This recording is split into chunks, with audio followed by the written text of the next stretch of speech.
News फटाफट AT1 reporter Surendra Indora. दोस्तों नमस्कार। इस समय मैं मौजूद हूँ रेवाड़ी में। हमारे साथ वरिष्ठ पत्रकार हमारे साथ जुड़ चुके हैं। इंदौरा जी हैं और साथ में पवन कुमार जी हैं। आज हरियाणा में चुनाव को संपन्न हुए, नतीजे आ चुके हैं। अब जो अगला स्टेप ये हो रहा है कि मुख्यमंत्री कौन है, इस पे चर्चाएं पूरे प्रदेश में चल रही है, राजनीति गरमरा रही है। एक तरफ तो अमित शाह ने मुख्यमंत्री नैब सिंह सैनी के नाम पर चुनाव से पहले ही मोहर लगा दी थी। अब अहीरवाल क्षेत्र में जिस तरीके से बीजेपी ने अपना प्रदर्शन किया, वहां से आवाज आ रही है कि कहीं ना कहीं अहीर क्षेत्र से मुख्यमंत्री होना चाहिए, डिप्टी सीएम होना चाहिए। इसी पर बहुत विस्तृत चर्चा करने के लिए आज मैं अपने साथियों के साथ आया हूं। इंदौरा जी और पवन जी नमस्कार। नमस्कार जी इंदौरा जी, क्या किस तरीके से देखते हैं इस समय जो राजनीतिक माहौल बना हुआ है मुख्यमंत्री चेहरे को लेकर? हालांकि बीजेपी ने स्पष्ट कर दिया है, किस तरीके से देखते हैं आप? देखिए मोदी जी, भारतीय जनता पार्टी के जो वरिष्ठ नेता और कह सकते हैं केंद्रीय गृह मंत्री अमित शाह ने बहुत पहले ही पंचकुला में जो एक मीटिंग हुई थी उसमें कह दिया था कि भाई जो विधानसभा का चुनाव है वो नायब सिंह सैनी जो है मुख्यमंत्री इस समय है, उन्हीं के नेतृत्व में लड़ा जाएगा। ये मतलब सीधा सीधा था कि उनका कहने का आशय कि अगर भारतीय जनता पार्टी सत्ता में आती है तो नायब सिंह सैनी मुख्यमंत्री होंगे। लेकिन सरकार बन भी गई है, हरियाणा में बहुत अच्छा प्रदर्शन बीजेपी का सामने आया है। वो अलग बात है कि कांग्रेस पार्टी इसे चुनाव आयोग की भी के ऊपर भी आरोप लगा रहे हैं, ईवीएम को लेकर भी आरोप लगा रहे हैं, वो एक अलग इशू है। अब मामला ये आता है कि मुख्यमंत्री घोषित तो कर दिया, लेकिन बात बन नहीं रही है। और बन के इसलिए नहीं रही है तो इसलिए ये भी है कि पहले 12 तारीख को शपथ ग्रहण समारोह होना था, अब उसके बाद ये 15 तारीख हो गई और अब 17। अब ये देखिए 12 से और 17 के बीच में जो कर दिया, इसका मतलब ये है कि सीएम बेशक घोषित हो चुके, लेकिन सीएम के पद को लेकर अभी पेच उलझा हुआ है। और उलझा हुआ है किस वजह से है? वो दक्षिणी हरियाणा के जो वरिष्ठ नेता है, केंद्रीय मंत्री राव इंद्रजीत सिंह की वजह से फंसा हुआ है, जो सही मायने में माना जाता है। हालांकि अनिल विज भी इसके लिए दावेदारी पेश कर रहे हैं कि भाई हम मुख्यमंत्री बनेंगे, लेकिन क्योंकि अनिल विज अकेले हैं, बेशक वरिष्ठ नेता है लेकिन अकेले हैं वो, तो उनको शायद इतना महत्व है, उनकी बातों को नहीं दिया जा रहा। वैसे भी वो कह चुके हैं अनिल विज कि अगर सरकार मुझे बनाती है मुख्यमंत्री तो मैं बनने के लिए तैयार हूं। मतलब उनका दावा बहुत ज्यादा प्रबल नहीं है। सबसे बड़ा जो प्रबल दावा है वो है राव इंद्रजीत सिंह का, कि राव इंद्रजीत सिंह का कहना है कि भाई दक्षिणी हरियाणा को सीएम का पद मिलना चाहिए। और मेरे हिसाब से, जहां तक मैं 30 साल की पत्रकारिता मेरी हो गई है और मैंने भी देखा है कि हरियाणा के विभिन्न जिलों से मुख्यमंत्री बन चुके हैं। जीटी रोड बेल्ट की बात कर लें, उत्तरी हरियाणा की बात कर लें, अगर मैं नाम लूं तो हिसार से मुख्यमंत्री बन चुके हैं चौधरी भजन लाल जी, सिरसा से चौधरी देवीलाल परिवार आ चुका है सीएम के रूप में, रोहतक से हुड्डा परिवार आ चुका है। अगर मनोहर खट्टर जी की बात करें तो वो करनाल सिटी रही है, सीएम सिटी रही है, तो वो मुख्यमंत्री करनाल से भी आ चुके हैं। कुरुक्षेत्र से अपना नायब सिंह सैनी जी जो वर्तमान में भी कार्यवाहक है, वो भी आ चुके हैं, सीएम बन चुके हैं। मतलब ये है कि अगर क्षेत्र बचा है तो दक्षिणी हरियाणा का बचा है, और ये उसका राइट भी बनता है। फिर दूसरा जो राइट बनता इसलिए है कि सत्ता कांग्रेस की हो या बीजेपी की हो, हरियाणा में जब भी आती है तो उसमें दक्षिणी हरियाणा का बहुत बड़ा रोल होता है। आप सभी जानते हैं कि 13 से पहले राव इंद्रजीत सिंह कांग्रेस पार्टी में शामिल थे, और कांग्रेस पार्टी में भी 10 साल जो सत्ता रही है उसमें दक्षिणी हरियाणा का बहुत बड़ा रोल रहा है। और दक्षिणी हरियाणा का रोल का मतलब है कि राव इंद्रजीत सिंह की विशेष भूमिका उसमें रही है, क्योंकि इनका अपना कमांड है गुड़गांव से लेकर और नारनौल तक। 13 में राव इंद्रजीत सिंह भारतीय जनता पार्टी में कांग्रेस छोड़ के, उसके बाद यहाँ से सीट आई थिंक 11 सीटें निकली थी, 11 की 11 सीटें निकली थी, तो उसमें राव इंद्रजीत सिंह का बड़ा हाथ था। लेकिन और राव इंद्रजीत सिंह ने जब चुनाव प्रचार हुआ, क्योंकि हम चुनाव प्रचार में गए थे, उसमें रिपोर्टिंग की हमने, तो यही कहते कि भाई दक्षिणी हरियाणा जो सत्ता जो हरियाणा में आती है उसका रास्ता दक्षिणी हरियाणा से होकर गुजरता है, और आप मेहनत करो और इस बार मुख्यमंत्री का पद जो है वो दक्षिणी हरियाणा में आएगा। ये 2014 की बात है। 14 के चुनाव की बात है। 14 में चुनाव हुआ, सरकार बन गई बीजेपी की, लेकिन राव इंद्रजीत सिंह को यानी दक्षिणी हरियाणा का मुख्यमंत्री नहीं बना कोई भी। उसके बाद बात आती है 2019 की। 2019 में जब चुनाव प्रचार हुए तब भी राव इंद्रजीत सिंह ने दक्षिणी हरियाणा के लोगों के बीच में यही बात रखी कि हमारा हक बनता है और आप मेहनत कीजिए और दक्षिणी हरियाणा में जितने ज्यादा से ज्यादा सीटें आप निकालेंगे आपको अधिकार मिलेगा। 8 सीटें शायद उस समय में आई थी 2019 में विधानसभा की, और उसमें भी राव इंद्रजीत सिंह का बहुत बड़ा रोल था। लेकिन जब बात आई मुख्यमंत्री बनने की तो वहां मनोहर लाल जी खट्टर दोबारा फिर उनको बिठा दिया। राव इंद्रजीत सिंह को भी केंद्र में भी ज्यादा बड़ा प्रतिनिधित्व नहीं मिला, राज्य मंत्री का दर्जा मिला। वहां उनको बड़ा भारी दुख हुआ, लेकिन क्या है कि फिर भी वो अपने सहन करते रहे। लेकिन पब्लिक जो दक्षिणी हरियाणा की, जिनको 2 बार एश्योरेंस मिला, उनके मन में एक पीड़ा थी कि भाई आखिर हमारे क्षेत्र को सीएम क्यों नहीं मिल रहा। राव इंद्रजीत सिंह इतनी मेहनत कर रहे हैं, वो इतना जिताने में, सरकार बनाने में पूरे हिस्सेदारी रखते हैं, लेकिन उनको अब तक सीएम पद क्यों नहीं मिल रहा है। खैर, राव इंद्रजीत सिंह ने किसी भी तरह लोगों को समझाया, प्रोजेक्ट भी यहाँ लेके आए, सारी बात कर दी।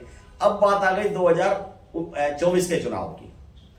2024 में लोकसभा का चुनाव हुआ, राव इंद्रजीत सिंह फिर जीत गए। उनके साथ में फिर ऐसा लगा, और ऐसा क्या, जो अगर हम उनके समर्थकों की बात माने तो भारतीय जनता पार्टी ने उनके साथ में फिर से धोखा किया। जो लोगों को सहन नहीं हुआ उनको राज्य मंत्री बना दिया, ये लोगों को सहन नहीं हुआ। लेकिन राव इंद्रजीत सिंह ने फिर लोगों को समझा लिया, अपने लोगों को, और 2024 के विधानसभा चुनाव में इस बार पूरी तौर पे उन्होंने कह दिया, लोगों से फिर एक बार कहा कि इस बार दक्षिण हरियाणा का मुख्यमंत्री बनना चाहिए। अब जो ये अभी जो वर्तमान में सामने जो आ रहा है ना, वो यही आ रहा है कि जो बार बार जो डेट बदली जा रही है वो राव इंद्रजीत सिंह की वजह से ही बदली जा रही है।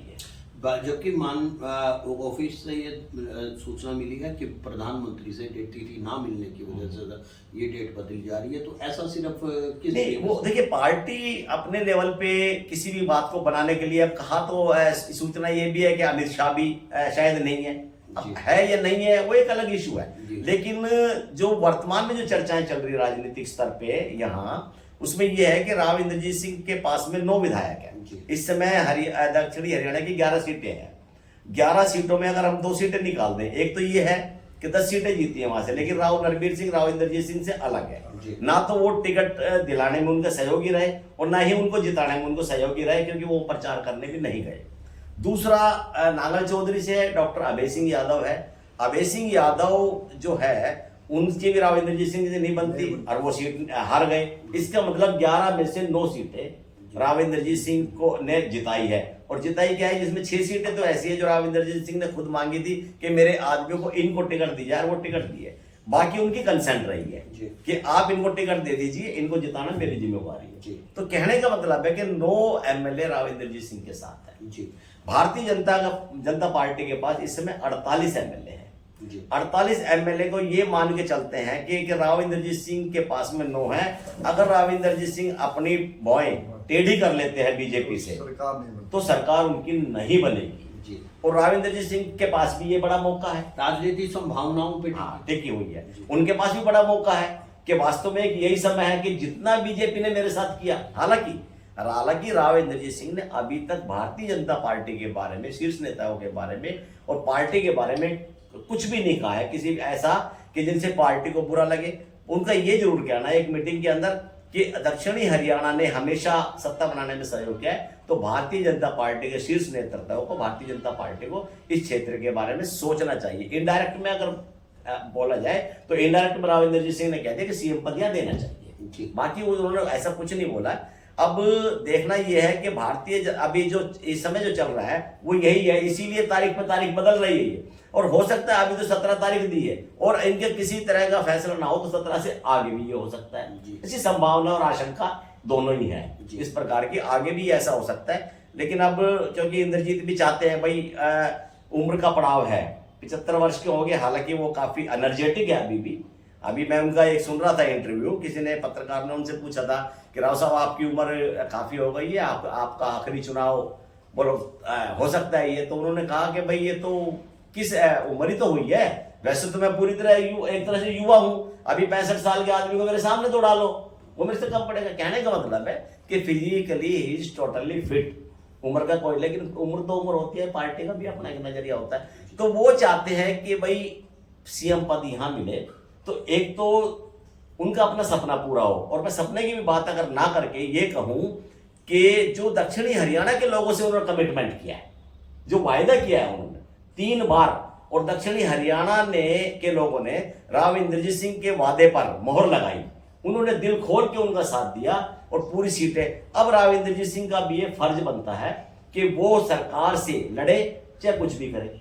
ये लोगों की सोच है, मेरा नहीं, अपना नजरिया नहीं है, ये लोगों की जो विचार आ रहे हैं कि सरकार से लड़े और चाहे कुछ भी करे वो, लेकिन सीएम पद यहाँ आना चाहिए। और मेरे हिसाब से अगर लोगों की इन्हीं भावनाओं को देखते हुए राव इंद्रजीत सिंह सीएम पद के लिए अड़े हुए हैं। एक संभावना तो ये रही कि इंद्रजीत राव को मुख्यमंत्री बनना चाहिए। एक संभावना बीजेपी आला कमान पे किस तरीके की हम बात करेंगे कि वहां से क्या अहीरवाल से मुख्यमंत्री या उप मुख्यमंत्री का चेहरा, इसी के बाद अगर मैं 2019 में से बात करूंगा, दुष्यंत चौटाला 10 सीटें लेकर उप मुख्यमंत्री का खिताब ले गए। अहीरवाल क्षेत्र ने भी अब की बार फिर बीजेपी को उतनी ही सीटें दी हैं। तो क्या बीजेपी आला कमान को भी कुछ फर्ज बनेगा यहाँ पे एक अच्छा नेतृत्व दिया जाए, और साथ में अगर वो नहीं दिया जाता है तो क्या बीजेपी को उसका नुकसान अहीर क्षेत्र से दोबारा हो सकता है? क्योंकि अगर बीजेपी ने ऐसा नहीं किया, पवन जी इस बारे में हम लोग क्या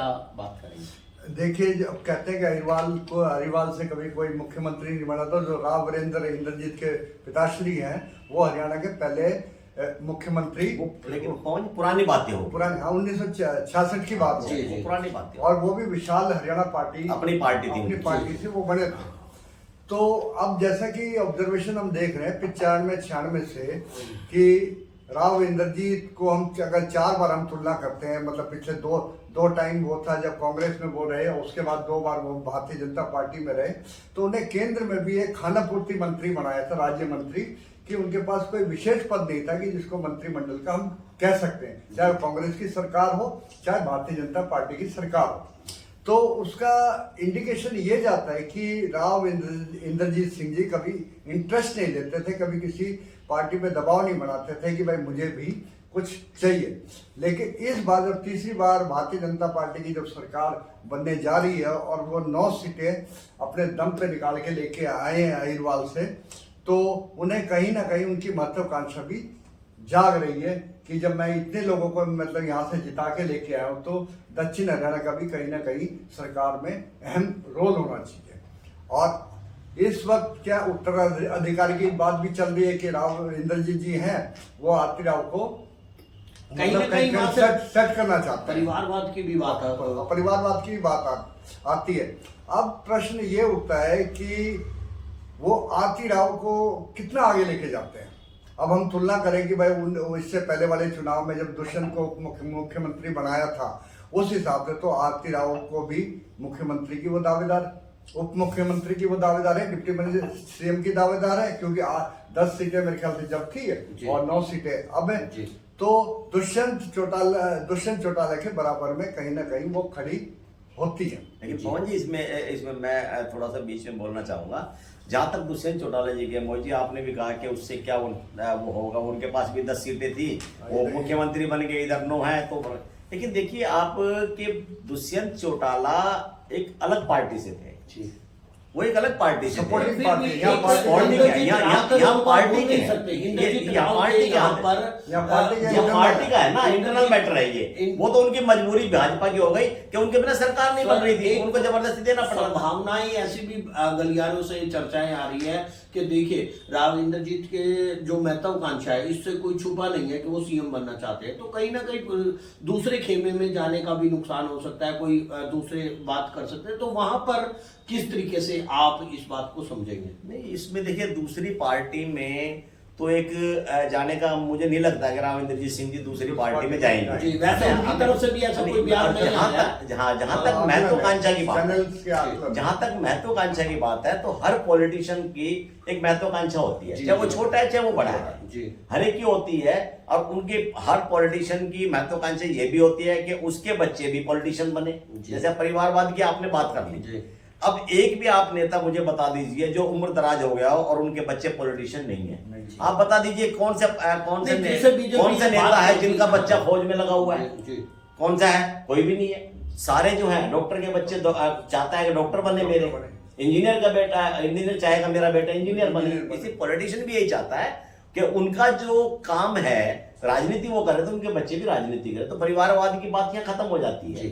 परिवारवाद की बात नहीं कर रही। बात है आपके एक क्वेश्चन की कि अगर भारतीय जनता पार्टी का शीर्ष नेतृत्व इंद्रजीत सिंह की बात नहीं मानते हैं तो उनको दक्षिणी हरियाणा में नुकसान की।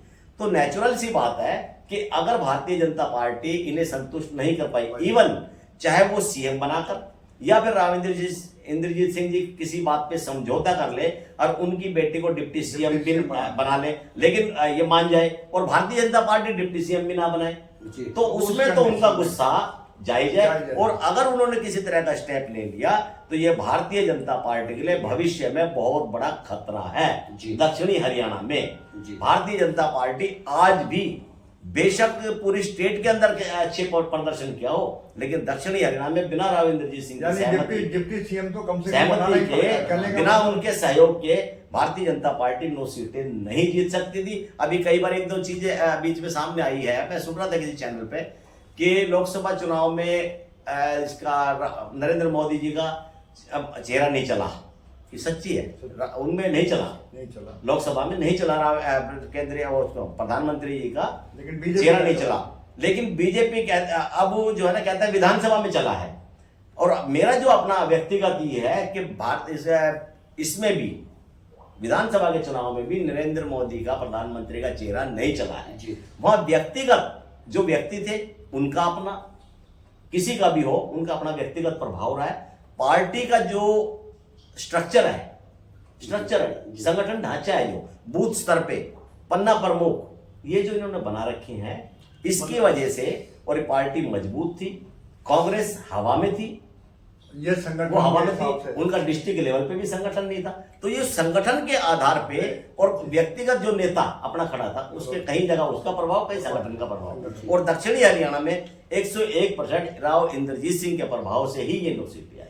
जी, एक छोटी सी क्वेश्चन ये आता है कि क्या अहीर क्षेत्र में बीजेपी जीती, राव जीते या कांग्रेस हारी, या उसको स्वीकार नहीं किया? जाट वर्सेस पर जाट अहीर जाट को महत्व नहीं देता। तो यहाँ पे एक छोटा सी हम बात इस बारे में भी हम बात करेंगे। तो क्योंकि जब हम बात करते हैं मतलब हुड्डा नेतृत्व की बात करें पूरे प्रदेश में कांग्रेस की, तो वहां पर क्या बात करेंगे आप? जहां तक है अभी क्या कह रहे थे कि भारतीय जनता पार्टी को है ना जाट वोट नहीं दे रहे जी, लेकिन इस बार जो 8 9 सीटें जाटों को मिली है जी, वो क्या किससे मिली है? जाटों ने सपोर्ट किया है।